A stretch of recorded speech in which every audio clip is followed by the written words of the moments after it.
જય માતાજી મિત્રો, આજે આપણે આવી ગયા છે અમદાવાદી નાયલોન ખમણની અંદર કે જે વરાછાની અંદર છેલ્લા 17 વર્ષથી બૂમ પડાવતા એ હવે આવી ગયા છે આપણા કતારગામ વિસ્તારની અંદર કે જે આવેલું છે જૂના પોલીસ સ્ટેશનની એક્ઝેક્ટ સામે રામ મંદિરની બાજુમાં।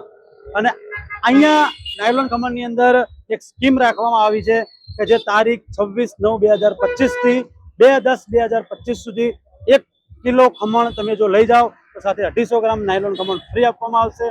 500 ગ્રામ નાયલોન ખમણ સાથે 100 ગ્રામ નાયલોન ખમણ ફ્રી આપવામાં આવશે। અને અહીંયા સાહેબ ક્વોલિટી 1 નંબર છે, તો તમે જરૂરથી પધારજો। હું તમને ટેસ્ટ કરું અને બતાવું। તો ચલો મારે